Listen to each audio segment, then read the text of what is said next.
Hello students, मैं हूं आपकी बायोलॉजी मेंटर अमीशा सारस्वत और आज मैं आपको पढ़ाने जा रही हूं about circulatory system. Circulatory system हमारी बॉडी का सबसे इम्पोर्टेंट और सबसे इंटरेस्टिंग टॉपिक है जिसके तीन बेसिक कंपोनेंट्स आते हैं। क्या क्या? Heart, blood and blood vessels. तो आज के टॉपिक में हम केवल हार्ट के बारे में पढ़ेंगे और उससे रिलेटेड कुछ पीवाईक्यूज या फ्यूचर ईयर क्वेश्चंस भी करने की कोशिश करेंगे। सो फर्स्ट ऑफ ऑल, जब भी हम कोई नई चीज पढ़ते हैं तो हमारे मन में तीन बेसिक क्वेश्चंस आते हैं: क्या, क्यों और कैसे। तो सर्कुलेटरी सिस्टम क्या होता है ये तो मैंने आपको बता दिया। अब बारी है कि सर्कुलेटरी सिस्टम की जरूरत क्यों है। तो देखो, जब भी हम कुछ खाना खाते हैं उसका डाइजेशन होता है। तो खाना क्यों खाते हैं? ताकि हमारी बॉडी के सारे सेल्स को एनर्जी मिले। तो होता क्या है, सर्कुलेटरी सिस्टम की हेल्प से हमारा डाइजेस्टेड फूड एक पार्ट से दूसरे पार्ट में ट्रांसपोर्ट होता है। उसी तरीके से जैसे मैं बात करूं एंडोक्राइन सिस्टम की, तो एंडोक्राइन ग्लैंड से जो हार्मोन्स रिलीज होते हैं उनको काम जहाँ पे करना है, उनका जो टारगेट ऑर्गन है वो तो दूर होता है। तो वहां से सोर्स से टारगेट तक ले जाने का जो पूरा सफर है वो कौन तय कराता है? अपना सर्कुलेटरी सिस्टम। कैसे कराता है उसको जानने के लिए आगे बढ़ते हैं। देखो, होता क्या है, ये जो तीन कंपोनेंट्स हैं, जरूरी नहीं है कि जितने भी ऑर्गेनिजम्स दुनिया में रहें उनमें तीनों ही कंपोनेंट्स हो। तो इस बेसिस पे हमारे सर्कुलेटरी सिस्टम के दो कंपोनेंट्स आ जाते हैं। एक तो ओपन सर्कुलेटरी सिस्टम और दूसरा क्लोज सर्कुलेटरी सिस्टम। ओपन वाले में क्या होता है, अपना एक हार्ट होगा, हार्ट के अंदर ब्लड होगा और हार्ट कॉन्ट्रैक्शन और रिलैक्सेशन से एक फाउंटेन निकालेगा ब्लड का। उस फाउंटेन में क्या होगा, हमारे जो ऑर्गन्स हैं, हमारे जो टिश्यूज हैं वो डायरेक्टली बात हो जाएंगे। पर दूसरी साइड पे आता है क्लोज सर्कुलेटरी सिस्टम, जो कुछ ऐसा दिखता है जैसे कि हमारे अंदर। इसमें क्या होगा, यहाँ पे हमारा एक हार्ट होगा, हार्ट के अंदर ब्लड होगा और हार्ट से कुछ फाइन ब्लड वेसल्स निकलेंगी जिनके अंदर से ब्लड जाएगा। तो इस टाइप के सिस्टम को बोलते हैं close system. So close system में आते हैं कुछ higher vertebrates like your fishes, amphibians, reptiles, birds and mammals. और ओपन वाले में आते हैं हमारे कुछ primitive forms like your arthropods, your mollusca. They have open type of circulatory systems. तो चाहे कैसा भी सिस्टम हो, हमारा बेसिक काम सर्कुलेटरी सिस्टम का क्या है? चीजों का ट्रांसपोर्ट कराना। तो इसी वजह से सर्कुलेटरी सिस्टम को ट्रांसपोर्टेशन सिस्टम भी कहा जाता है। आगे बढ़ते हैं। सबसे पहली बात, जब भी हमें अपनी दिल की धड़कन सुननी होती है तो हमें आवाज लेफ्ट साइड से आती है। तो क्या इससे हम ये बोल सकते हैं कि हमारा दिल लेफ्ट की तरफ होता है? नहीं। एक्चुअली हमारा जो हार्ट है वो दोनों लंग्स के बीचों बीच प्रेजेंट होता है। जिस रीजन में ये प्रेजेंट होता है उस रीजन को कहा जाता है मीडियास्टिनम। सो जैसे कि डायग्राम में दिख रहा है, ये दोनों साइड हमारे लंग्स हैं और बीच में हमारा हार्ट है। फिर मैम, दिल की धड़कन की आवाज लेफ्ट साइड से क्यों आती है? तो उसका रीजन ये है कि जो हमारा हार्ट है वो थोड़ा सा लेफ्ट की तरफ टिल्टेड है। लेफ्ट की तरफ टिल्टेड होने की वजह से जब वो कॉन्ट्रैक्ट करता है, बीटिंग करता है, तो उसकी धड़कन हमें लेफ्ट साइड की तरफ ज्यादा सुनाई देती है। चलो आगे बढ़ते हैं। अब देखो, सीधी सी बात है, अपना जो ब्रेन है, जैसे ब्रेन है, उसको प्रोटेक्शन के लिए भगवान ने कितना अच्छा सिस्टम बना रखा है। ऐसे एक छोटा सा ऑर्गन हमारा हार्ट भी है जिसका काम कितना इंपॉर्टेंट है। तो ऑब्वियस सी बात है उसकी प्रोटेक्शन के लिए भी कुछ ना कुछ होगा। तो आगे पीछे से तो हमारा पूरा का पूरा एक बोन का स्केलेटन है। बट बात आती है अंदर के लेवल पे। तो होता क्या है, हमारा जो हार्ट है, इस हार्ट के इर्द गिर्द एक एक्स्ट्रा मेम्ब्रेन होती है जिससे बोला जाता है पेरिकार्डियम। बायोलॉजी में ना कुछ भी रटना नहीं है, चीजों को तोड़ो और चीजों का मतलब निकालो। पेरिकार्डियम को अगर हम तोड़ेंगे तो पेरी वर्ड इंडिकेट करता है बाहर की तरफ और कार्डियम वर्ड इंडिकेट करता है कार्डियक मसल्स को। तो कार्डियक टिश्यू के बाहर यानी कि हार्ट के बाहर जो एक्स्ट्रा लेयर होती है उसे कहा जाता है पेरिकार्डियम। अब जो पेरिकार्डियम है उसके दो कंपोनेंट्स होते हैं। जो अंदर वाली लेयर होती है उसे हम बोलते हैं विसरल लेयर और जो बाहर वाली लेयर होती है उसे बोलते हैं पैराइटल लेयर। विसरल और पैराइटल लेयर के बीच में एक कैविटी है जिसके अंदर भरा हुआ होता है हमारा पेरिकार्डियल फ्लूइड। ठीक है। तो अब जो हमारी विसरल लेयर है वो हार्ट से इतना ज्यादा एकदम क्लोज कांटेक्ट में रहती है जिस वजह से उसको हार्ट की ही एक लेयर नाम दे दिया जाता है। तो इसलिए इसका दूसरा नाम एपिकार्डियम भी है। अब देखो, हार्ट के अगर मैं लेयर्स को दिखाऊं तो हार्ट के अंदर तीन लेयर्स होती है। एक ये एंडोकार्डियम, उसके बाद यहाँ पे ये एपिकार्डियम और बीच वाली मीजोकार्डियम। तो एपिकार्डियम, जैसे मैंने अभी बताया था कि पेरिकार्डियम की विसरल लेयर को ही हम क्या दे देते हैं नाम? एपिकार्डियम। तो एपिकार्डियम में होता क्या है, कुछ फाइब्रोइलास्टिक टिश्यूज होते हैं, एडिपोसाइट्स होते हैं और कुछ ब्लड वेसल्स होती हैं जो इसको ब्लड सप्लाई करती है next layer which is myocardium. ठीक है। नेक्स्ट लेयर आ जाती है हमारी मायोकार्डियम। मायोकार्डियम में 95% कार्डियक मसल्स होते हैं। कार्डियक मसल तुम्हारे लिए कोई नया टर्म नहीं होगा, तुम्हें पता है कि हमारा पूरा हार्ट कार्डियक मसल्स का बना होता है। रीजन क्या है? कार्डियक मसल्स कभी भी थकती नहीं है और ऐसे ही हमारा हार्ट भी कभी नहीं थकता। तो ये नेक्स्ट लेयर आ गई हमारी मायोकार्डियम, जो 95% हार्ट वॉल बनाती है और इसमें 95% ही कार्डियक मसल्स होती है। उसके बाद अंदर आ जाती है हमारी third layer which is last layer, endocardium. तो एंडोकार्डियम का काम क्या है? अपने हार्ट के अंदर जो भी चैम्बर्स हैं उसकी अंदर की कवरिंग बनाएगी, वॉल्स को बनाएगी। ये वो लेयर है जो ब्लड के एकदम डायरेक्ट कांटेक्ट में आती है। So third layer is endocardium. तो हमने पढ़ा हमारा हार्ट दोनों लंग्स के बीच में होता है, इसके बाहर पेरिकार्डियम की लेयर होती है और इसकी खुद की 3 लेयर होती है। बाहर से अंदर की तरफ जाएंगे तो लेयर क्या हो जाएंगी? एपिकार्डियम, मीजोकार्डियम और एंडोकार्डियम। ठीक है, चलो इतना हमने। अब बात करते हैं चैम्बर्स ऑफ हार्ट। तो अब क्या होता है, पाइसेस से लेकर अगर हम मैमल्स की बात करें तो एक इवोल्यूशन हुआ है, कुछ ना कुछ चेंज तो आएंगे। तो होता क्या है, पाइसेस के केस में जो हमारा हार्ट होता है उसके 2 चैम्बर्स होते हैं, 1 atrium 1 ventricle. But as we move further तो मैमल्स तक आते आते the chambers become 4 in number. तो 2 atrium and 2 ventricles are the characteristic feature of mammals, birds and crocodile. ठीक है। उसके अलावा जो एम्फीबियंस और रेप्टाइल्स होते हैं दे हैव 3 चैम्बर्ड हार्ट। तो यहाँ पे अगर हम बात करें तो हमारा जो ब्लू वाला पोर्शन इंडिकेट कर रहा है वो इंडिकेट कर रहा है right side of our body. ठीक है, जो डीऑक्सीजनेटेड ब्लड लेके कैरी करती है। जो लेफ्ट वाला पार्ट है वो रेड है because it consist of oxygenated blood. ठीक है, तो बात करते हैं ये वाला जो चैम्बर है, this is your right atrium. Right atrium के बाद जो बगल वाला एट्रियम है that is your left atrium. उसके बाद नीचे राइट एट्रियम के वी हैव राइट वेंट्रिकल और राइट वेंट्रिकल के साइड में वी हैव लेफ्ट वेंट्रिकल। अब मैं तुमसे ये पूछना चाहती हूँ कि इन चारों चैम्बर्स में से सबसे ज्यादा थिक वॉल किसकी होगी? अच्छा क्वेश्चन है, थोड़ा सोच के दिमाग लगाओ, बताओ। वेरी गुड, चलो मैं बताती हूँ। हमारे जो लेफ्ट वेंट्रिकल है उसकी वॉल की यहाँ पे थिकनेस तुम्हें दिख भी रही होगी और लॉजिकली भी इसका एक्सप्लेनेशन है। लेफ्ट वेंट्रिकल जब कॉन्ट्रैक्ट करेगा तो उसका प्रेशर से जो ब्लड है वो बॉडी के हर पार्ट में जाएगा। लेकिन जब राइट वेंट्रिकल कॉन्ट्रैक्ट करेगा तो उससे जो ब्लड ट्रैवल करेगा वो बहुत शॉर्ट डिस्टेंस तक ट्रैवल करेगा। कहाँ तक? लंग्स तक। तो क्योंकि लेफ्ट वेंट्रिकल के कंट्रैक्शन से ब्लड को बहुत दूरी तय करनी होती है, इस वजह से लेफ्ट वेंट्रिकल की जो वॉल होती है वो थिकर होती है as compare to other chambers. ठीक है, इतना समझ में आया?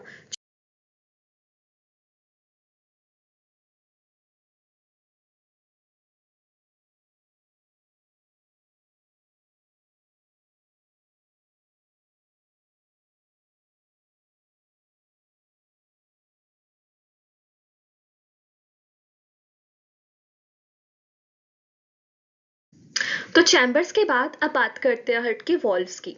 तो होता क्या है, अपना एट्रियम से वेंट्रिकल में ब्लड जाएगा तो उसके बीच में वॉल्व्स होती है। ये वॉल्व्स बंद रहेंगी और खुलेंगी। जब ये खुलेंगी तो ऊपर वाले चैम्बर से जो ब्लड है वो नीचे वाले चैम्बर में जाएगा। तो देखो, जैसे हमारा जो ये अभी हमने कर लिया था राइट एट्रियम लेफ्ट एट्रियम वगैरह, अब बात करते हैं इनकी वॉल्व्स के बारे में। तो देखो राइट एट्रियम, मैं एक बार मार कर लेती हूँ। राइट एट्रियम और राइट वेंट्रिकल के बीच में ये हमारी जो वॉल्व होती है इसे हम बोलते हैं ट्राइकस्पिड वॉल्व। ट्राइकस्पिड का मतलब है कि इस वॉल्व के अंदर 3 कस्प होंगे। उसी तरीके से जो लेफ्ट एट्रियम है और लेफ्ट वेंट्रिकल है इनके बीच में प्रेजेंट होती है हमारी बाइकस्पिड वॉल्व। देखो ये रहा नाम। ठीक है, अब बात करते हैं वेंट्रिकल से भी कुछ जो मतलब वेसल्स जाती हैं जो ब्लड को ले जाती है या तो अपने बॉडी पार्ट में या फिर अपने लंग्स के पास। तो राइट वेंट्रिकल जो है उसमें आता है डीऑक्सीजनेटेड ब्लड। तो डीऑक्सीजनेटेड ब्लड कहाँ जाएगा? लंग्स के पास। क्यों जाएगा? प्यूरिफिकेशन के लिए। तो राइट वेंट्रिकल से ये जो ब्लड वेसल निकलती है इसे हम बोलते हैं पल्मोनरी ट्रंक। तो राइट वेंट्रिकल और पल्मोनरी ट्रंक के बीच में जो वॉल्व है इसे हम कहते हैं पल्मोनरी वॉल्व। ठीक है, उसी तरीके से अब राइट एट्रियम है। राइट एट्रियम में कैसा ब्लड है? ऑक्सीजनेटेड। अब ऑक्सीजनेटेड ब्लड को कहाँ लेके जाना है? पूरे के पूरी बॉडी में। तो लेफ्ट वेंट्रिकल के बाद ये आती है हमारी यहाँ से लेकर यहाँ तक पूरी आयोटा। आयोटा इज द सबसे ज्यादा बड़े डायमीटर वाली ब्लड वेसल, वो भी ऑक्सीजनेटेड वाली। तो लेफ्ट वेंट्रिकल और आयोटा के बीच में जो वॉल्व होती है that is called as aortic valve. अब जो आयोटिक वॉल्व है और जो पल्मोनरी वॉल्व है इन दोनों को मिला के हम बोलते हैं semi lunar valves. Okay, so moving ahead. तो चलो अब वॉल्व्स कहाँ होती हैं, किस नाम से जानी जाती हैं, ये तो हमने देख लिया। अब बात करते हैं कि वॉल्व्स खुलती कैसे हैं। तो जैसे इस डायग्राम में ये तो पिक्चोरियल रिप्रेजेंटेशन है और ये एक असली ह्यूमन हार्ट का रिप्रेजेंटेशन है। तो होता क्या है, हमारा जो वेंट्रिकल है उस वेंट्रिकल में कुछ मसल्स ऑरिजिनेट होती हैं। इन मसल्स को हम किस नाम से जानते हैं, these are called as papillary muscles. अब जो पैपिलरी मसल्स हैं उनके एपिकल सरफेस ही कॉर्ड लाइक स्ट्रक्चर्स दिख रहा है ना, यहाँ पे भी और इस तरफ भी ये कॉर्ड लाइक स्ट्रक्चर्स प्रेजेंट हैं जिनको हम बोलते हैं कॉर्डेट एंटेनी। तो होगा क्या, ये हमारी वॉल्व्स हैं। इन वॉल्व से कौन अटैच्ड है, कॉर्डेट एंटेनी। और कॉर्डेट एंटेनी नीचे से किससे अटैच्ड है, पैपिलरी मसल्स। तो जब पैपिलरी मसल्स कॉन्ट्रैक्ट करेंगे तो ये कॉर्डेट एंटेनी भी पुल होंगे। जब ये पुल होंगे तो होगा क्या, जो हमारी वॉल्व्स है वो खुल जाएंगी। ठीक है, इधर देखो दोबारा कि हमारी पैपिलरी मसल्स हैं। ये जो पैपिलरी मसल्स है ये नीचे की तरफ जब कॉन्ट्रैक्ट करेंगी तो कॉर्डेट एंटेनी क्या करेंगे, पुल होंगे। पुल होने की वजह से क्या होगा, इनसे जो अटैच्ड वॉल्स है वो भी ओपन अप हो जाएंगी। ठीक है, अब बात करते हैं कि ब्लड का फ्लो कहाँ से कहाँ जाता है। सो देखो होता क्या है, हमारा ये जो ब्लू वाला पार्ट है ये दिखा रहा है डीऑक्सीजनेटेड ब्लड और red part is showing you oxygenated blood. तो ब्लू पार्ट में राइट एट्रियम राइट वेंट्रिकल आती है, यहाँ से ब्लड कहाँ जाता है, हमारे लंग्स में। और जो राइट वाला लेफ्ट वाला पार्ट है जिसमें रेड ब्लड आ रहा है वो जाता है हमारी पूरी बॉडी में। ठीक है, एक बार जरा डायग्राम में और देख लेते हैं अच्छे से। जैसे कि इस डायग्राम में दिख रहे हैं तुम्हें अपनी ये ब्लू कलर की सबसे बड़े डायमीटर वाली वेसल्स, इनको हम बोलते हैं वीना केवा। जो ऊपर से आती है these are called as superior vena cava, देखो नाम में लिखा हुआ है सुपीरियर वीना केवा। और नीचे वाले को कहा जाता है इंफीरियर वीना केवा। हार्ट के लेवल से ऊपर वाला जो बॉडी का पार्ट है वहां से सारा डीऑक्सीजनेटेड ब्लड लाने का काम कौन करेगा, सुपीरियर वीना केवा। और हार्ट के लेवल से नीचे वाले पार्ट से डीऑक्सीजनेटेड ब्लड कौन लाएगी, इंफीरियर वीना केवा। उसके बाद नेक्स्ट है वीना केवा, इंफीरियर हो या सुपीरियर हो ब्लड किस में इकट्ठा हो जाएगा, राइट एट्रियम में। अब राइट एट्रियम से ब्लड कहाँ जाएगा, राइट वेंट्रिकल में। अब बात है कि राइट वेंट्रिकल कहाँ ब्लड भेजेगा, तो मैंने आपको पहले ही बताया था राइट वेंट्रिकल के बाद ये जो ब्लू वाली वेसल है इसको हम किस नाम से जानते हैं, पल्मोनरी ट्रंक। तो जो पल्मोनरी ट्रंक है वो फिर बाइफर्केट कर जाता है लेफ्ट पार्ट और राइट पार्ट में। रीजन क्या है, क्योंकि हमारे पास दो लंग्स होते हैं। तो राइट वाला जो है वो राइट लंग्स की तरफ भेजेगा, लेफ्ट वाला पार्ट लेफ्ट लंग की तरफ भेजेगा। तो इनको हम बोलते हैं इसी तरीके से, ये हो गई लेफ्ट पल्मोनरी आर्टरी और ये हो जाती है राइट पल्मोनरी आर्टरी। अब उसी तरीके से क्या होगा, जब हमारा ब्लड पूरा लंग्स में चला जाएगा, लंग्स के बाद वो आएगा लेफ्ट एट्रियम में और लेफ्ट एट्रियम में it will come through pulmonary veins. अब जो पल्मोनरी वेन्स होती है वो भी दो तरफ से आएंगी, एक तो राइट लंग से एक लेफ्ट लंग से। तो we have left pulmonary vein and then we have the right pulmonary vein. अब तुम्हारे मन में सवाल उठ रहा होगा कि मैम क्या ये एक्सेप्शन है कि यहाँ पे आके हम आर्टरीज की जगह वेन्स यूज करते हैं। हम जनरली इसको एक्सेप्शन मान के याद कर लेते हैं, but this is not the exception. क्योंकि आर्टरीज हो या वेन्स हो उनकी मेन डेफिनेशन क्या होती है, arteries are the blood vessels which carry blood away from the heart और जो वेन्स है वो लाती है टुवर्ड्स द हार्ट। ये सेकेंडरी फैक्टर है कि उनमें ऑक्सीजनेटेड ब्लड है या डीऑक्सीजनेटेड ब्लड। उनका प्राइमरी रोल क्या होता है, जो अवे फ्रॉम द हार्ट ले जाएंगी वो आर्टरी होंगी, जो टुवर्ड्स द हार्ट लेके आएंगी वो वेन्स होंगी। सो इस कंसेप्ट के according this is not an exception. Okay, चलो आगे बढ़ते हैं। इसके बाद क्या है, हमारे ये जो ये लेफ्ट वेंट्रिकल है ये अपना ब्लड भेजती है आयोटा में। अब जो आयोटा है वो नीचे जाती है, देखो यहाँ पे लिखा हुआ है ना डिसेंडिंग आयोटा। ये जो डिसेंडिंग आयोटा है ये तो अपने पूरे बॉडी को ट्रेवल कराएगी ब्लड को, बट बात है कि हार्ट के लेवल से ऊपर ब्लड कौन लेके जाएगा। तो यहाँ पे तीन बाइफर्केशंस दिख रही है, इनको हम बोलते हैं कैरोटिड आर्टरी, सबक्लेवियन आर्टरी और ब्रैंकियोसेफेलिक ट्रंक। ये तीन आर्टरीज क्या करती है, अपने नेक रीजन में, फेशियल हेयर में, इन सारी जगहों पर ब्लड की सप्लाई कराती है। ठीक है, ये है हमारा हार्ट का सिंपल डायग्राम जिसमें हमें सारे के सारे ब्लड वेसल्स और चैम्बर्स आराम से दिख रहे हैं। चलो अब बात आती है डबल सर्कुलेशन की।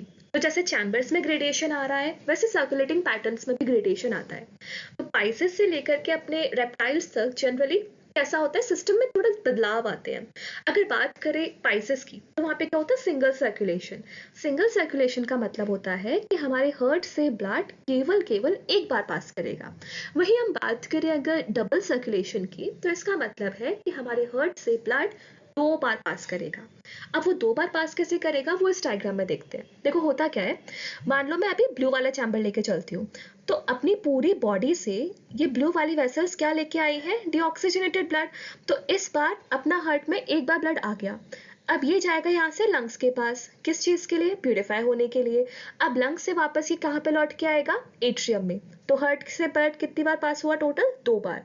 एक बार जब ये लंग्स के चक्कर लगाएगा और दूसरी बार जब ये बॉडी के चक्कर लगाएगा। तो बॉडी के चक्कर लगाते टाइम इसको हम बोलते हैं सिस्टमिक सर्कुलेशन, और लंग्स के चक्कर लगाते टाइम इसको बोलते हैं हम पल्मोनरी सर्कुलेशन।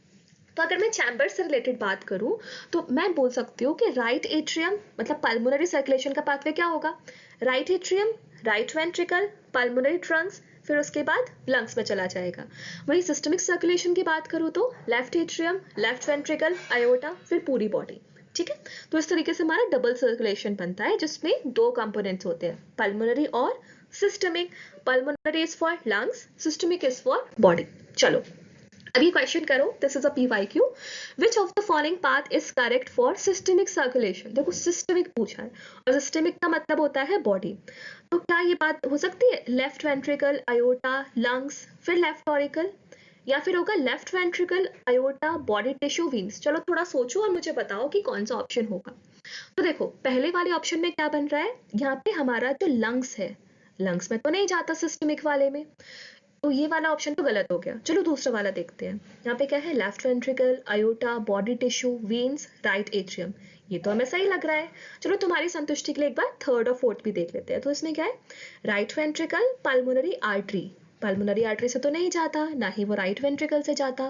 लास्ट है left auricle, left ventricle, tissue और राइट वेंट्रिकल। देखो लेफ्ट वेंट्रिकल और राइट वेंट्रिकल के बीच में टिश्यू, ये तो पूरा गड़बड़ है। तो इसका आंसर क्या हो जाएगा? Answer number B. Yes, this is the green flag, option number B. Very good. चलो अब आगे बढ़ते हैं, नेक्स्ट क्वेश्चन या नेक्स्ट कंसेप्ट की तरफ बढ़ते हैं। तो चलो एक बार ना क्विक रिव्यू कर लेते हैं कि हमने अभी तक क्या क्या किया है। सबसे पहले हमने देखा कि सर्कुलेटरी सिस्टम के कंपोनेंट्स क्या क्या हैं।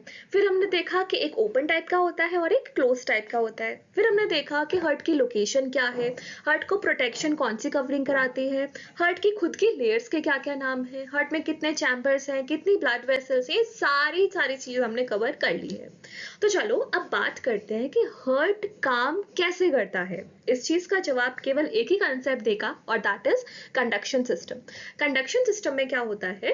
देखो हमारा जो हार्ट है ना, उसकी जो कार्डिक मसल्स हैं वो अपने आप में ही बड़ी अनोखी चीज है, क्योंकि इनके पास होती है ऑटो रिदमिसिटी। ठीक है, जैसे हमारी न्यूरॉन है, न्यूरॉन में भी क्या होता है? इलेक्ट्रिकल एक्साइटेशन होता है with response to a stimulus. लेकिन हमारे हार्ट में क्या होता है? इलेक्ट्रिकल एक्साइटेशन तो होता है बट उसके लिए किसी भी स्टिमुलस की जरूरत नहीं है। इसी वजह से हमारा जो ह्यूमन हार्ट है that is called as myogenic.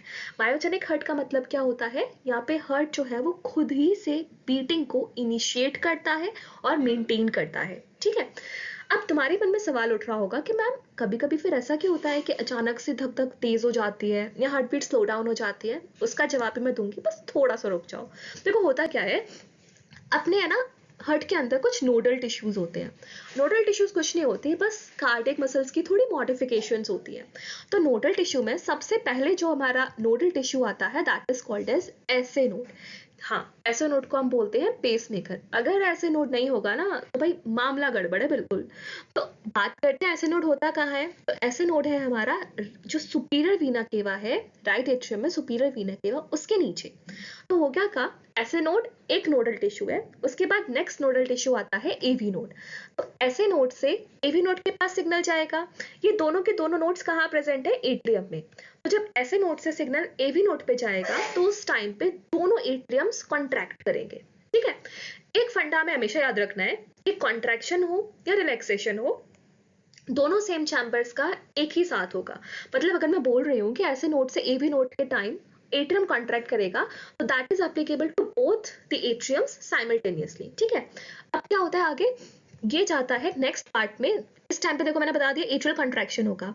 उसके बाद क्या होता है, ये सिग्नल जाता है हमारे वेंट्रिकल्स की वॉल्व में।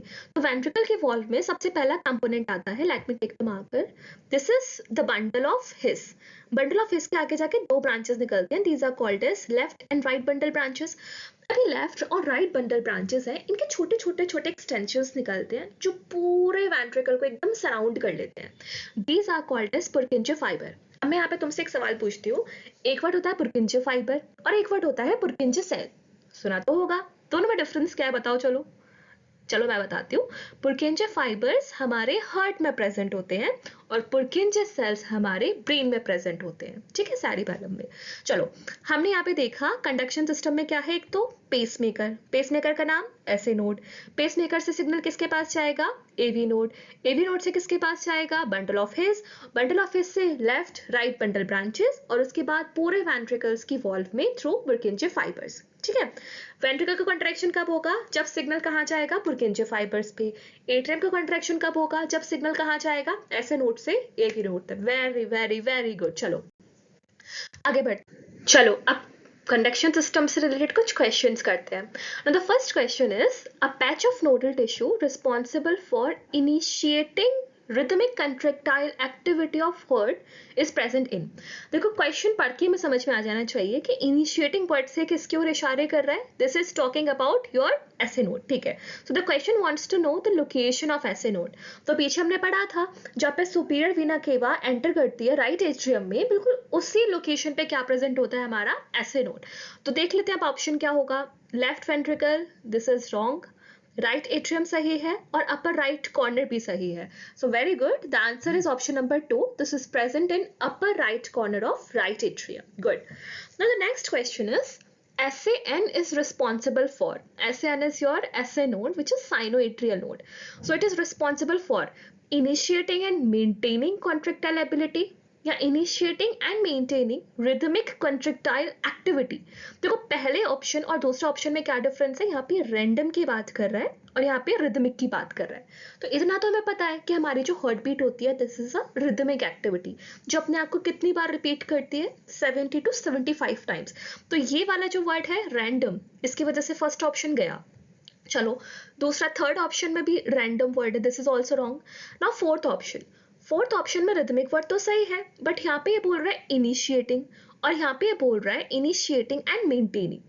अब बताओ इनिशिएटिंग एंड मेंटेनिंग होना चाहिए या फिर केवल इनिशिएटिंग होना चाहिए? चलो इस क्वेश्चन के लिए लेते हैं एनसीईआरटी की help. This is a paragraph from the NCERT जहाँ पे एनसीईआरटी ने बोला है initiating as well as maintaining rhythmic contractile activity, ठीक है। तो हमारा जो एसए नोड है वो इनिशिएट भी करता है और उसको मेंटेन करने का काम भी करता है। So here the option number 2 will be right, option number 2। तो कितने टाइम्स इसको ये जनरेट करता है? It is 70 to 75 times. Yes, very good. अब आगे बढ़ते हैं। Next question is the route of action potential in heart is. तो चलो बताते हैं। एसए नोड से एवी नोड, एवी नोड से AV bundle, this is wrong. Next is AV node. देखो एवी नोड से तो शुरुआत नहीं होगी, the starting one should be an SA node. Third option is SA node, AV bundle and bundle of His, this is good. And last is SA node, AV node, Purkinje fibres. तो क्या लगता है कौन सा वाला system सही होगा? देखो पुरकिंजे फाइबर और बंडल ऑफ हिस दोनों अपने अपने जगह पर सही है बट यहाँ पे हम प्रायोरिटी देंगे ऑप्शन नंबर 3 को क्योंकि बंडल ऑफ हिस में तुम्हारा पुरकिंजे फाइबर भी इंक्लूड हो जाता है। तो here the answer will be option number 3। Now next question is an assertion reason. यहाँ पे असर्शन है SA node is called as the pacemaker. तो भाई पेसमेकर तो वो कहते हैं क्योंकि वही इनिशिएट करता है। Now reason is SA node generates least number of action potential. Here the least number is the wrong word because SA node सबसे ज्यादा एक्शन पोटेंशियल जनरेट करता है जिस वजह से it is called as pacemaker. So here assertion is right but reason is not right. So answer will be option number 3. Third is the answer.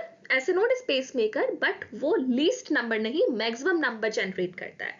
Okay चलो अब बात करते हैं कार्डियक साइकिल की। कार्डियक साइकिल क्या होता है? कोई बता सकता है? चलो मैं बताती हूँ। कार्डियक साइकिल 0.8 सेकेंड में हार्ट के अंदर होने वाली एक साइक्लिक एक्टिविटी है, यानी कि हमारी जो एक हार्ट बीट आती है विच comprises of love and dub, तो उसके अंदर उस टाइम ड्यूरेशन में हार्ट के अंदर क्या एक्टिविटी चलती है that is called as cardiac cycle. अब कार्डियक साइकिल को थोड़ा डिटेल में समझने के लिए हमें कुछ छोटे छोटे पॉइंट्स का ध्यान रखना होगा। चलो तो इन पॉइंट्स को समझते हैं। सबसे पहला पॉइंट बोलता है that systole is equals to contraction which is equals to depolarization. जहां जहां भी मैं वर्ड यूज करूंगी सिस्टोल, तो सिस्टोल बताएगा कंट्रैक्शन के बारे में। और क्योंकि हमें पता है यहाँ पे सारी इलेक्ट्रिकल कंडक्टिविटी चलती है, तो नर्व इम्पल्स कंडक्शन के सेंस में हम इसी को डीपोलराइजेशन भी बोल सकते हैं। Next point is diastole.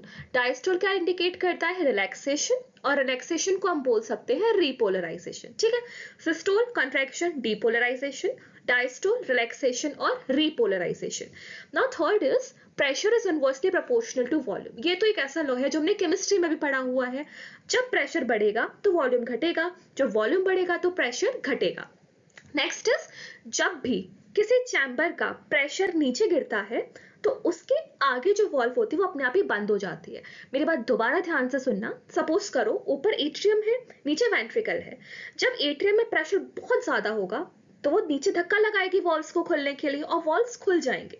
But जब ये प्रेशर थोड़ा ड्रॉप करेगा, ड्रॉप करने के बाद ही जो एवी वॉल्व है उन पर तो अब कोई धक्का नहीं लग रहा, तो एवी वॉल्व वापस से बंद हो जाएंगे। ठीक है, हमेशा एक चीज ध्यान देनी है कि हर्ट की जो साउंड्स आती है, हर्ट के साउंड्स क्या होती है? लब और डब। ये साउंड हमेशा वॉल्व के बंद होने से आएगी, कभी भी वॉल्व्स की ओपनिंग से कोई भी हर्ट साउंड एसोसिएटेड नहीं होगी। Very good. अब लास्ट और most important point is systolic pressure और डायस्टोलिक प्रेशर। दोबारा सुनो, सिस्टोलिक प्रेशर और डायस्टोलिक प्रेशर, इनके बीच में जो डिफरेंस आता है that is called as your blood pressure. तो ब्लड प्रेशर क्या है? सिस्टोलिक प्रेशर और डायस्टोलिक प्रेशर के बीच का डिफरेंस। इसकी जो एक ऑप्टिमम लिमिट होती है, ऑप्टिमम वैल्यू होती है, दैट इज 120 टू 80 mmHg। और हम सबको पता है कि ब्लड प्रेशर मेजर करने के लिए कौन सा इंस्ट्रूमेंट यूज करते हैं? Yes, it is sphygmomanometer. Okay, तो हमने कार्डियक साइकिल के बेसिक्स में क्या पढ़ा? सिस्टोल बोलेंगे तो it will be contraction, depolarisation. Diastole बोलेंगे it will be relaxation and repolarisation. हमेशा जो वॉल्व बंद होंगी उन्हीं की वजह से हर्ट की साउंड आएगी, ओपनिंग की वजह से कोई भी हर्ट साउंड नहीं आएगी। प्रेशर जब बढ़ेगा वॉल्यूम घटेगा, वॉल्यूम बढ़ेगा प्रेशर घटेगा।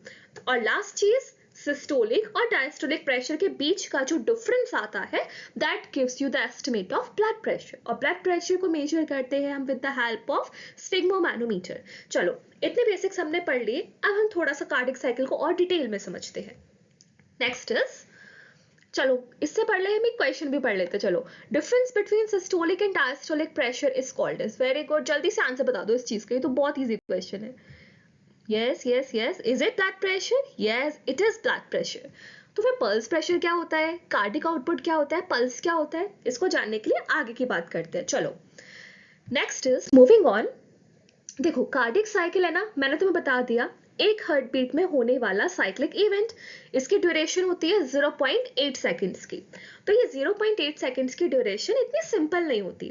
हमारे एट्रियम में, हमारे वेंट्रिकल में कुछ चेंजेस होते हैं जिनको हम 3 स्टेजेस में बांट सकते हैं। ठीक है, तो यहाँ पर ऊपर वाले जो चैम्बर्स हैं ये इंडिकेट करते हैं एट्रियम, और नीचे वाले इंडिकेट कर रहे हैं वेंट्रिकल्स को। तो देखो, 0.4 सेकेंड्स के लिए क्या होता है, हमारा एट्रियम और हमारा वेंट्रिकल दोनों के दोनों रिलैक्स करते हैं, दोनों के दोनों रिलैक्स करते हैं, और इस स्टेज को बोला जाता है जॉइंट डायस्टोल। ठीक है, यहाँ पे दोनों अपने आराम से एकदम रिलैक्स्ड स्टेट में पड़े हैं, कोई काम का बोझ नहीं है। ठीक है, अब ऑब्वियस सी बात है, जब दोनों को रिलैक्स, मतलब हर कोई चाहेगा कि उसकी जिंदगी में बस आराम हो। ठीक है, तो सारी कार्डियक साइकिल के इवेंट्स में सबसे ज्यादा ड्यूरेशन वाला इवेंट भी यही है, जॉइंट डायस्टोल। अब जॉइंट डायस्टोल के बाद क्या होता है, हमारा जो एट्रियम है, एट्रियम कॉन्ट्रैक्ट करता है। अब सोच के देखो जल्दी से, अगर एट्रियम कॉन्ट्रैक्ट कर रहा है तो सिग्नल कहाँ से कहाँ जा रहा होगा? ऐसे नोड से एवी नोड में। वेरी गुड, तो सिग्नल ऐसे नोड से एवी नोड में जाएगा, उस टाइम पे दोनों एट्रियम्स कॉन्ट्रैक्ट करेंगे। एट्रियम के कॉन्ट्रैक्शन होगा, वेंट्रिकल का रिलैक्सेशन होगा। ये बात जरूर ध्यान रखनी है, जिस टाइम पे जिस चैम्बर का सिस्टोल हो या डायस्टोल हो तो रिस्पेक्टिव नेक्स्ट चैम्बर का उसका अपोजिट होगा। तो जैसे नेक्स्ट केस में यहाँ पर एट्रियम जो है वो कॉन्ट्रैक्ट कर रहा है, तो इस टाइम पे वेंट्रिकल क्या करेगा? रिलैक्स करेगा। लॉजिकली भी सोचो, एट्रियम कॉन्ट्रैक्ट करके ब्लड को ही तो नीचे भेज रहा है ना, तो वेंट्रिकल्स भी उस टाइम कॉन्ट्रैक्ट करेंगे, तो ब्लड कैसे इकट्ठा होगा? तो एट्रियम कॉन्ट्रैक्ट करेगा, वेंट्रिकल रिलैक्स करेगा, ताकि सारा ब्लड उसमें एक्यूमुलेट हो जाए। ठीक है, ये जो उसको, इस वाले जो स्टेज है इसको बोला जाता है atrial depolarisation, atrial contraction, atrial systole. ठीक है, इसकी ड्यूरेशन होती है 0.1 सेकेंड्स के लिए। अब एट्रियम का तो कॉन्ट्रैक्शन हो गया, वेंट्रिकल रिलैक्स कर रहा है। अब एट्रियम बोलेगा भाई तूने रिलैक्स कर लिया, मैं भी तो रिलैक्स करूं। तो नेक्स्ट स्टेज में क्या होगा, इस बार वेंट्रिकल्स कॉन्ट्रैक्ट करेंगे। वेंट्रिकल्स कॉन्ट्रैक्ट करेंगे तो एट्रियम, जल्दी सोच के बताओ एट्रियम क्या करेगा। Yes, atrium will relax. ठीक है, तो इस वाली स्टेज को बोला जाता है वेंट्रिकुलर डीपोलराइजेशन, वेंट्रिकुलर सिस्टोल, इस नाम से इसको जाना जाता है। इसकी ड्यूरेशन कितनी होती है, 0.3 सेकेंड्स। तो टोटल ये 3 इवेंट्स होते हैं कार्डियक साइकिल को बनाने के लिए। अब जल्दी से मेरे साथ बोलो, 0.4 seconds plus 0.1 second plus 0.3 second will give you what, 0.8 seconds of cardiac cycle. Very good. चलो इससे और अच्छे से डिटेल में समझते हैं आगे। देखो अब हम ध्यान से देखना, कार्डियक साइकिल को थोड़ा डिटेल में पढ़ रहे हैं।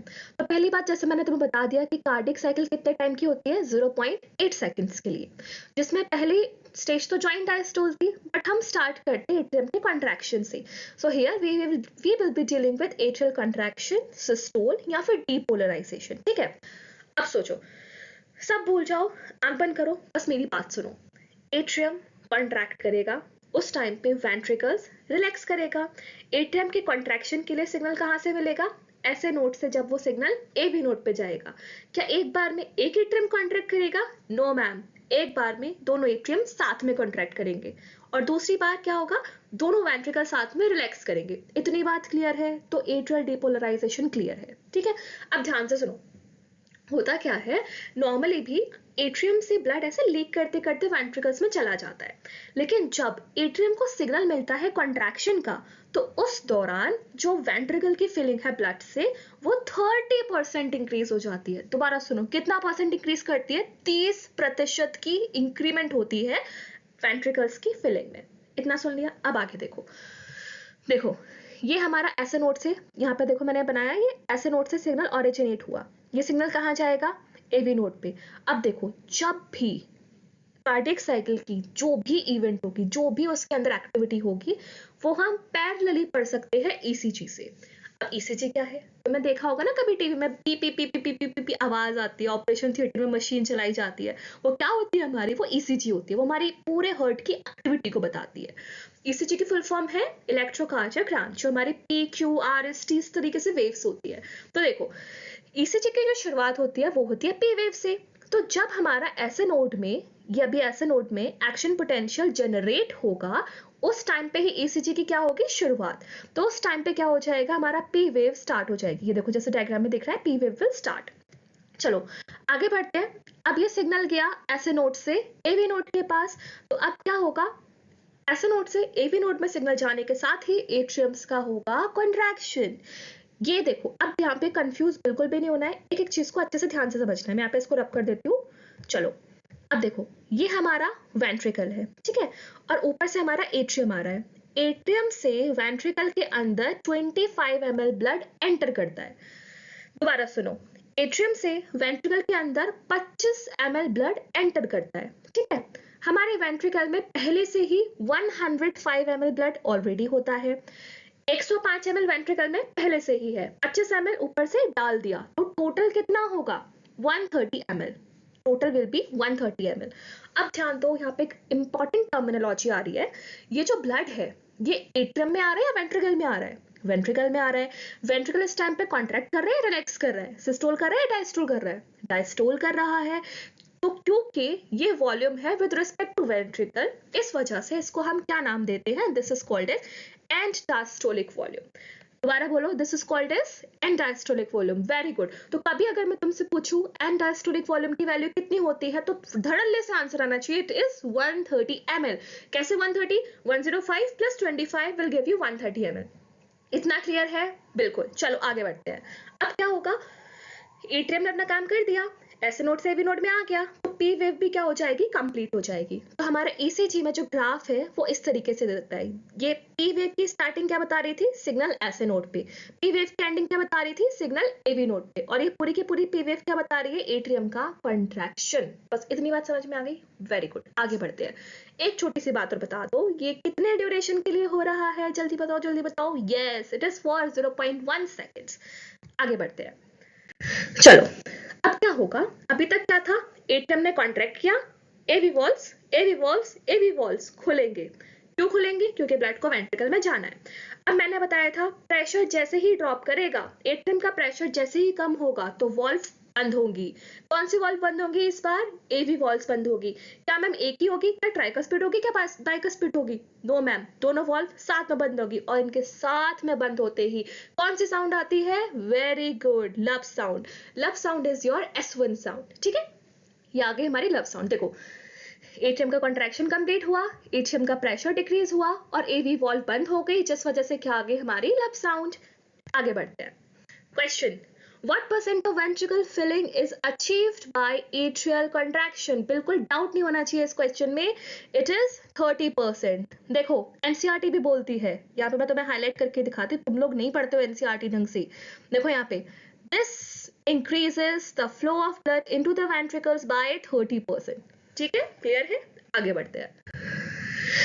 अब एट्रियम ने कॉन्ट्रैक्ट कर लिया, अब बारी किसकी है? वेंट्रिकल की। तो next stage will be known by the name of ventricle contraction, ventricle systole या वेंट्रिकुलर डीपोलराइजेशन। अभी तक हमारा जो सिग्नल है वो कहाँ तक आ चुका है? एवी नोड तक। वेंट्रिकल कंट्रैक्शन के लिए सिग्नल को कहाँ जाना पड़ेगा? यहाँ से लेके पूरे यहाँ तक। ठीक है, इतनी बात समझ में आई? तो चलो अब होगा क्या, चीजों को ध्यान से समझना। देखो, वेंट्रिकल में ब्लड धीरे धीरे इंक्रीज कर रहा है। ऐसा नहीं होता एकदम से सारा ब्लड भर जाए और एकदम से आगे वाली वॉल्व खुल जाए। अब सोच के बताओ, वेंट्रिकल में ब्लड है, प्रेशर इंक्रीज करेगा तो इस बार कौन सी वॉल्व खुलेंगी? क्या वो एवी वॉल्व्स होंगी या फिर वो सेमिलुनर वॉल्व्स होंगी? Very good, now it's time for the semilunar valves to open. और सेमिलुनर वॉल्व्स में कौन कौन सी दो वॉल्व्स आती है? Pulmonary valve and aortic valve. ठीक है, तब देखो क्या होता है, ध्यान से सुनो। धीरे धीरे धीरे धीरे प्रेशर इंक्रीज होता है। स्टार्टिंग के कुछ सेकंड्स के लिए, लाइक 0.05 सेकंड्स के लिए जो हमारा प्रेशर है वो इतना ज्यादा नहीं बढ़ता कि वो सेमिलुनर वॉल्स को खोल दे। ठीक है, तो उस टाइम पे क्या है, दोनों चैम्बर्स कॉन्ट्रैक्ट होने की कोशिश कर रहे हैं बट हो कुछ है नहीं रहा, तो इस स्टेज को बोला जाता है आइसो वॉल्यूमेट्रिक कंट्रैक्शन। दोबारा बोलो, जब प्रेशर इतना नहीं बढ़ पाता कि वो सेमिलुनर वॉल्स को खोल दे, उस टाइम के कंट्रैक्शन को कहा जाता है आइसो वॉल्यूमेट्रिक कंट्रैक्शन। ठीक है, अब प्रेशर तो बढ़ रहा है, अब एक थ्रेशोल्ड के बाद प्रेशर इतना तेज बढ़ेगा कि हमारी सेमिलुनर वॉल्स ओपन हो जाएंगी। ठीक है, अब ध्यान दो, सेमिलुनर वॉल्स जब ओपन होंगी तो ब्लड वेंट्रिकल से बाहर जाएगा। अब दो चॉइसेस है हमारे पास, या तो जितना इकट्ठा किया था ब्लड सारा भेज दो या उसमें से थोड़ा सा भेज दो। तो होता क्या है, जैसे लंग्स में हमेशा रेसिडुअल वॉल्यूम बचती है, उसी तरीके से वेंट्रिकल में कुछ अमाउंट ऑफ ब्लड रह जाता है। ठीक है, अब देखो क्या होगा, आगे बढ़ते हैं। ये देखो पूरा सिग्नल चला गया कहाँ पे? बंडल ऑफ हिस पुरकिंजे फाइबर्स तक, ये गया पुरकिंजे फाइबर्स तक और सिग्नल किसका मिला? कंट्रैक्शन का। ठीक है, both ventricle eject 70 ml of blood. ध्यान देना, हमारे अंदर वेंट्रिकल में कितना ब्लड था पहले? 130 ml, इसमें से बाहर कितना भेजा? 70 ml। इस 70 ml ब्लड को हम क्या बोलते हैं? Stroke volume. क्या बोलते हैं? Stroke volume. और इस फेज को हम क्या बोल सकते हैं? Ventricular ejection phase. ठीक है, 130 था, 70 भेज दिया, अंदर कितना बचा? सोच के बताओ जल्दी, मैथ्स स्ट्रॉन्ग करो बायोलॉजी वाले बच्चों। कितना बचा? 60 ml ब्लड। Very good. अब देखो, स्टार्टिंग में 130 था, वेंट्रिकल डायस्टोल कर रहे थे, इस बार 60 ml बचा है और वेंट्रिकल क्या कर रहे हैं? सिस्टोल कर रहे हैं। तो क्या मैं बोल सकती हूँ that 60 ml represents your and systolic volume? बोल सकती हूँ? मैंने कोई गुनाह कर दिया? Yes, very good. The 60 ml blood is called as end systolic volume या फिर afterload। समझ में आ गया? 130 क्या था? end diastolic volume या फिर preload, और 60 ml क्या है? end diastolic volume या फिर afterload। Very good। चलो अब बात आती है ईसीजी की। तो बी वेव तो क्या रिप्रेजेंट कर रही थी? एट्रियम का कॉन्ट्रैक्शन। तो मैम वेंट्रिकल कॉन्ट्रैक्शन कौन रिप्रेजेंट करेगा? तो वेंट्रिकल कॉन्ट्रैक्शन रिप्रेजेंट करता है ये क्यूआरएस कॉम्प्लेक्स। ठीक है, क्यूआरएस कॉम्प्लेक्स रिप्रेजेंट करता है वेंट्रिकुलर कॉन्ट्रैक्शन। अब बात ध्यान से सुनना, ये जो तुम्हारा ईसीजी है ना, ये कोई ऐसी वैसी तोप नहीं है, ये बहुत काम की चीज है। ईसीजी को पढ़ के डॉक्टर तुम्हारे हार्ट की सारी बीमारियां बता सकते हैं। डॉक्टर ये भी बता सकते हैं कि इस वक्त पे तुम्हारी हार्ट बीट तेज है या फिर कम है। ठीक है, तो होगा क्या, जब हमारी हार्ट बीट बहुत फास्ट होती है उस टाइम पे ये जो क्यूआरएस कॉम्प्लेक्स है वो बहुत पास पास हो जाते हैं। जब हमारी हार्ट बीट बहुत मतलब स्लो रेट पे चलती है उस टाइम पे जो हमारा क्यूआरएस कॉम्प्लेक्स है वो बहुत दूर दूर हो जाते हैं। तो फास्ट हार्ट बीट को कहा जाता है ट्रैकीकार्डी और स्लो हार्ट बीट को कहा जाता है ब्रेडिकार्डिया। दोबारा सुनो, fast heart rate tachycardia, QRS complex पास पास, slow heart rate bradycardia, QRS complex दूर दूर। समझ में आ गया? वेंट्रिकल कंट्रैक्शन किससे रिप्रेजेंट हो रहा है? क्यूआरएस कॉम्प्लेक्स से। एट्रियल कंट्रैक्शन किससे रिप्रेजेंट हो रहा है? पी वेव से। Very good. चलो, ये वेंट्रिकल कंट्रैक्शन कितने टाइम पीरियड का था? 0.3 सेकेंड्स का। एट्रियम वाला कितने का था? 0.1 सेकेंड्स का। चलो, वेरी गुड। अब आ जाते हैं कुछ क्वेश्चंस। पहला question, What does the depolarization of ventricle initiate? Ventricles का depolarization हो रहा है तो इसमें से क्या होगा? क्या एट्रियम का डायस्टोल होगा? अब देखो, कुछ बच्चे सोच सकते हैं, जिनको आंसर पता है वो ये कंफ्यूज हो सकते हैं कि मैम देखो, डीपोलराइजेशन मतलब कंट्रैक्शन, ये बात कर रहा है वेंट्रिकल के डीपोलराइजेशन की। इसका मतलब वेंट्रिकल का क्या हो रहा होगा? सिस्टोल हो रहा होगा, मतलब सिस्टोल ही हो रहा होगा, कंट्रैक्शन हो रहा होगा। तो हम ये भी तो कह सकते हैं कि डीपोलराइजेशन ऑफ वेंट्रिकल से एट्रियम का डायस्टोल हो रहा हो, क्योंकि चीजें तो अपोजिट होती है। बट आंसर ये नहीं देना है, हमें आंसर देना है वेंट्रिकल सिस्टोल, क्योंकि वो क्वेश्चन में पूछा हुआ है depolarization of ventricle, so answer must also be in terms of ventricle. ठीक है, तो नो डाउट कहने को पहला ऑप्शन गलत नहीं है, बट हम इसे टिक नहीं करेंगे। Answer is option number 3। ठीक है, next question is a heart rate less than 60 पर मिनट। हमारी नॉर्मल कितनी होती है? 70 से 75, 70 to 75 टाइम्स। अब वो बोल रहा है कम, तो कम के लिए मैंने तुम्हें क्या वर्ड बताया था? ब्रेडिकार्डिया। ज्यादा के लिए क्या हो जाता है? Tachycardia. So here option will be option number 2। कोई डाउट? चलो आगे बढ़ते हैं। अब ये क्या आ गया? अब ये आ गई हमारी हार्ट की तीसरी stage, which is joint diastole या फिर वेंट्रिकुलर रिलैक्सेशन डीपोलराइजेशन। देखो, टी वेव आ गई थी, क्या बता रही थी ये? एट्रियम का कॉन्ट्रैक्शन। क्यूआरएस कॉम्प्लेक्स आ गया था, ये क्या बता रहा था? वेंट्रिकल का कॉन्ट्रैक्शन। अब आ जाती है टी वेव। टी वेव में क्या बताती है? Repolarisation of ventricle. ठीक है, सो ये हमारी टी वेव आ जाती है। यहाँ पे क्या हो जाते हैं? वेंट्रिकल में प्रेशर ड्रॉप करेगा। जब प्रेशर ड्रॉप करेगा तभी तो वेंट्रिकल डायस्टोल करेगा ना। तो वेंट्रिकल के प्रेशर ड्रॉप करते ही जो सैम्बलिना वॉल्स ओपन थी वो वापस से बंद हो जाएंगी, और बंद होती मैंने बताया था हार्ट की साउंड आएगी। पहली साउंड किससे आई थी? एवी वॉल्व से। अब बारी है दूसरी साउंड आने की, which is called as your dub. ठीक है, ध्यान से सुनो।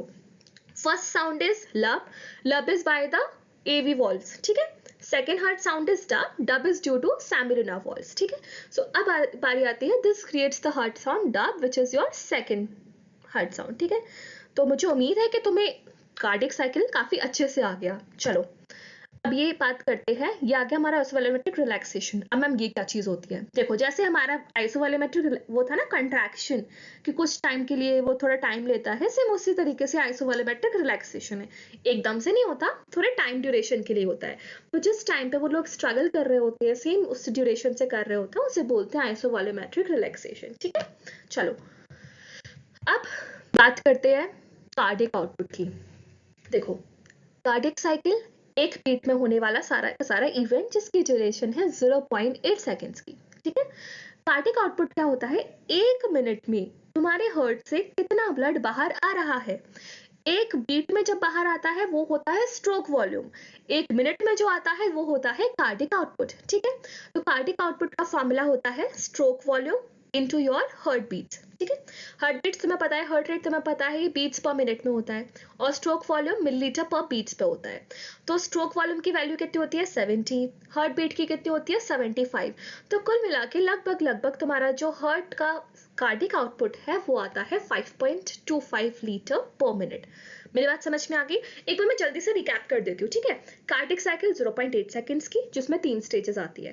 पहली है ज्वाइंट डायस्टोल 0.4 सेकंड्स, दूसरी है एट्रियल डिपोलराइजेशन 0.1 सेकंड्स, तीसरी है ventricular depolarization 0.3 seconds. 0.4, 0.1, 0.3 will make you 0.8 second. समझ में आया? चलो, अब स्ट्रोक वॉल्यूम क्या था? पर बीट का अमाउंट, और कार्डिक आउटपुट क्या है? पर मिनट का अमाउंट। ठीक, चलो अब बढ़िया सा क्वेश्चन आ गया। A cardiac cycle is of 0.8 seconds, which of the following diagrams correctly depicts a cardiac cycle. मैं तुम्हें टाइम दे रही हूँ, सोचो और इसका आंसर बताओ। चलो, I am giving you some time, सोचो। बताओ बताओ बताओ बताओ। चलो, मैं तुम्हें बताती हूँ। देखो इसका आंसर होगा ऑप्शन नंबर 4। क्यों होगा वो समझो। यहाँ पे दिया हुआ है कि shaded portion is showing you systole और दूसरा वाला शो कर रहा है तुम्हें डायस्टोल। चलो मैं ये मान के चल रही हूँ ये वाला इस टाइम पे एट्रियम सिस्टोल करेगा, तो ऑब्वियस सी बात है वेंट्रिकल डायस्टोल करेगा। Very good. इसके बाद यहाँ पे दिखा रहा है कि कोई भी सिस्टोल डायस्टोल नहीं हो रहा। उसके बाद ये 0.3 सेकंड्स के लिए सिस्टोल दिखा रहा है। हमें तो ये पता है कि एट्रियल सिस्टोल कितने सेकंड्स का होता है, 0.1 सेकंड्स का। तो कोई ऐसा डायग्राम ढूंढो जिसमें तुम्हारा एट्रियम 0.1 सेकंड के लिए सिस्टोल कर रहा हो। तो वो कौन सा है, पहला है, दूसरा तो बिल्कुल गया गलत, फर्स्ट है, थर्ड है और फोर्थ है। ठीक है, अब हमें दूसरी चीज ध्यान देनी है। एट्रियम कंट्रैक्शन खत्म होने के साथ ही वेंट्रिकल कंट्रैक्शन शुरू होता है, यानी कि एट्रियम कंट्रैक्शन वेंट्रिकल कंट्रैक्शन के बीच में कोई गैप जोन नहीं होना चाहिए। तो इस कंसेप्ट के according first answer is wrong, इस कंसेप्ट के according third answer is wrong. अब बचता है हमारे पास फोर्थ वाला ऑप्शन जिसको हम क्रॉस चेक भी कर लेते हैं। देखो यहाँ पे एट्रियल सिस्टोल दिख रहा है, वेरी गुड।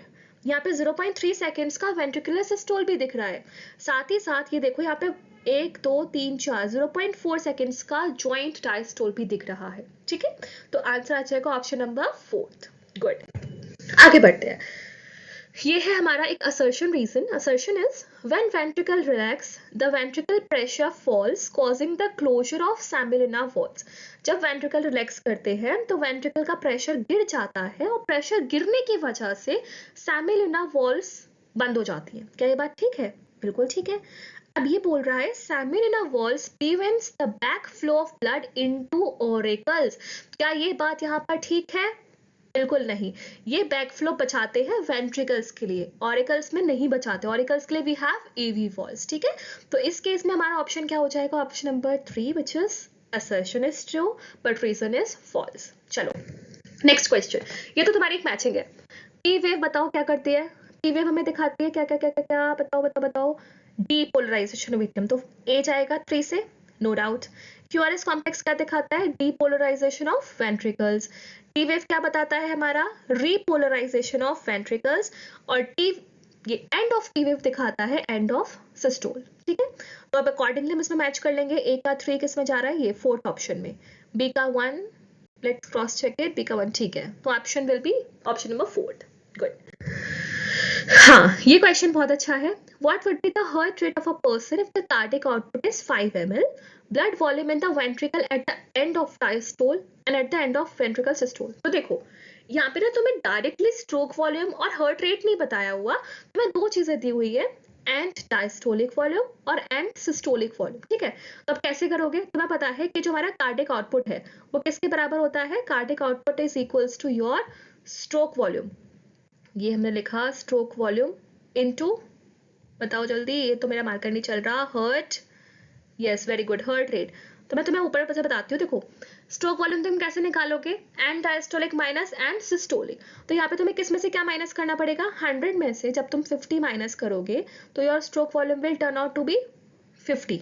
ठीक है, कार्डिक आउटपुट वो दिया हुआ है 5 लीटर, स्ट्रोक वॉल्यूम तुम्हें दे दिया, अब वो पूछ रहा है हर्ट रेट, कर दो बढ़िया सा डिवाइड करके क्या आंसर आ जाएगा, 4। Option number 4 that is 100 beats per minute. समझ में आया क्या करा, स्ट्रोक वॉल्यूम कैसे निकाला, end diastolic minus end systolic दोनों को माइनस किया, 50 ml आ गया। 50 ml तुम्हारा क्या है, स्ट्रोक वॉल्यूम, और तुम्हारा 5 लीटर कार्डिक आउटपुट दिया हुआ है, डिवाइड करोगे तो हार्ट रेट आ जाएंगे तुम्हारे 100 बीट्स पर मिनट। ठीक है, ये बहुत अच्छा क्वेश्चन था। ठीक है, next is regulation of cardiac cycle. ध्यान से सुनो, हमारा हार्ट मायोजेनिक हार्ट है क्योंकि इनिशिएशन मेंटेनेंस वो ऐसे नोट खुद संभाल लेता है। बट जो हमारे हार्ट की तेज हो जाती है, कभी हार्ट बीट कम हो जाती है ना, वो काम कौन करता है, उसको कहते हैं रेगुलेशन। और रेगुलेशन करने के हमारे पास दो सिस्टम्स हैं। पहला सिस्टम है हमारा नर्वस सिस्टम, दूसरा सिस्टम है हमारा हार्मोनल सिस्टम यानी कि एंडोक्राइन सिस्टम। ठीक है, तो यहाँ पे एनसीईआरटी का मैंने पैराग्राफ लिया हुआ है, यहाँ पे बोल रहा है कि हमारे जो हार्ट की एक्टिविटीज है नॉर्मल वाली, ठीक है, वो रेगुलेट हो जाती है इंट्रिंसिकली, यानी कि they are auto regulated. Intrinsically regulated मतलब होता है कि उनको रेगुलेट करने वाली चीज, उनको मेंटेन करने वाली चीज हार्ट के अंदर खुद से है। और अब तुम मेरे बच्चों मुझे बता सकते हो कि वो चीज क्या है। Yes, that thing is your nodal tissue, ऐसे नोड जिसकी वजह से हमारा हार्ट होता है मायोजेनिक। बट अब क्या होता है, रेगुलेट करने के लिए ये हमारा ब्रेन है, हमारे ब्रेन में ही नीचे वाला रीजन होता है मेड्यूला। ठीक है, अब मैं एक सवाल पूछना चाहती हूँ, मुझे ये बताओ, हार्ट बीट को रेगुलेट करना है, सोमैटिक नर्वस सिस्टम काम करेगा या ऑटोनॉमिक नर्वस सिस्टम? सोचो बताओ। Yes, very good, autonomic nervous system. क्यों? क्योंकि हमारा हार्ट कैसा है? इनवॉलंटरी। ठीक है, अब ऑटोनॉमिक नर्वस सिस्टम है, इससे दो ब्रांचेस निकलेंगी, या तो वो सिंपैथेटिक होगी या वो पैरासिम्पैथेटिक होगी। तो ध्यान दो, जब भी हमारे हार्ट को सिंपैथेटिक नर्व इनोवेट करेगी तो ऐसे केस में हमारा heart rate, contraction rate increase करेगा। जब भी हमारे हार्ट को इनोवेट करने का सिग्नल जाएगा वेगस नर्व से, vagus nerve if you know it is a parasympathetic nerve, ये क्या कराएगा? हमारे हार्ट रेट को डिक्रीज कराएगा। ठीक है, एसिटाइलकोलिन एक न्यूरोट्रांसमीटर है जो तुमने सुना होगा।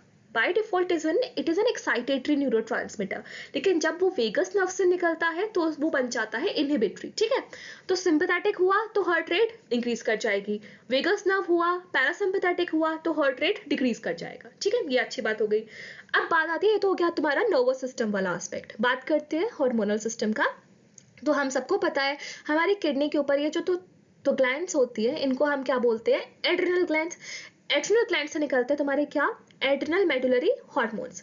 एड्रिनल ग्लैंड के दो पार्ट्स है, कॉर्टेक्स अलग, मेडुला अलग। हमें बात करनी है मेडुलरी हार्मोन से। तो एड्रिनल मेडुला से जो हार्मोन निकल रहा है दैट इज एड्रेनलिन या फिर एपिनेफ्रिन, और ये क्या करता है? हमारे हार्ट रेट को इंक्रीज करता है। तो समझ में आया तुम्हारा क्या हुआ? एक तुम्हारा रेगुलेट कर रहा है नर्वस सिस्टम और एक तरफ रेगुलेट कर रहा है तुम्हारा हार्मोनल सिस्टम। नर्वस सिस्टम में सिंपैथेटिक हुआ तो heart rate increase, nervous system में पैरासिम्पैथेटिक हुआ heart rate decrease, acetylcholine heart rate decrease, vagus nerve heart rate decrease, adrenally medulla heart rate increase. Very good. So this was all from my side on the topic of heart. We have completed heart, heart's location, heart layers, heart conducting system, heart cardiac system, as well as cardiac cycle and the regulation of cardiac cycle. Thank you so much.